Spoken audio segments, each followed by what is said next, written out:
TKR surgery એટલે કે senior સિટીઝનમાં ઘૂંટણ બદલવાનું ઓપરેશન. આ ઓપરેશન પછી ઘણા પેશન્ટ અમારી પાસે આવે અને એમને વાઢિયા એટલે કે એનાલ ફિશર થઈ ગયું હોય. તો આવું થવાનું કારણ એ છે કે સર્જરી પછી પેશન્ટને આરામ કરવાનો હોય છે. તો એને લીધે ઘણીવાર 3 થી 4 દિવસ સ્ટૂલ પાસ ના થાય, એટલે કે 3 થી 4 દિવસ સંડાસ ના થાય, એટલે એને લીધે એમને હાર્ડ મોશન થઈ જાય અને હાર્ડ સ્ટૂલ જ્યારે પાસ થાય તો એ મળમાર્ગમાં ચીરો કરી નાખે, એને એનાલ ફિશર કહેવાય. ઘણા પેશન્ટને 3-4 દિવસ ટોયલેટ ના થાય તો એને એનીમાં લેવું પડતું હોય છે અને પછી એને સ્ટૂલ પાસ થાય. તો આવા પેશન્ટને એનાલ ફિશર થવાની સંભાવના વધારે હોય. તો આવા પેશન્ટ કે જેને વાઢિયા પડી ગયા છે અને કબજિયાત છે, તો એ અટકાવવા માટે પેશન્ટને જો કંઈ આવા પ્રકારની સર્જરી કરેલી હોય તો એમને બીજા દિવસથી કબજિયાતની બોટલ ચાલુ કરી દેવી જોઈએ.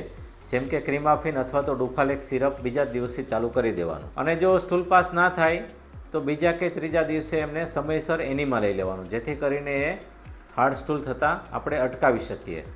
અને જો એમને ફિશર થઈ ગયું હોય તો એમને કબજિયાતની બોટલ લેવાની હોય રાત્રે એમને ક્રીમાફિન અથવા તો ડુફાલેક્સ સિરપ લેવાનું, જેથી કરીને એમને ટોયલેટ હાર્ડ ના થાય.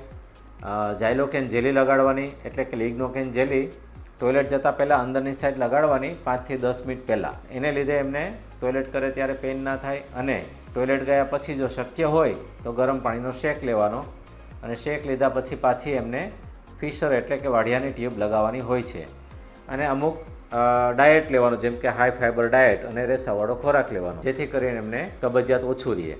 તો આ જો ટ્રીટમેન્ટ ચાલુ રાખવામાં આવે 1 થી 2 અઠવાડિયા, તો મોટાભાગના પેશન્ટને સારું થઈ જતું હોય છે અને ઓપરેશન ના કરવું પડે. તો આ એક કોમન પ્રોબ્લેમ છે અને એમને આપણે અટકાવી શકીએ. Thank you.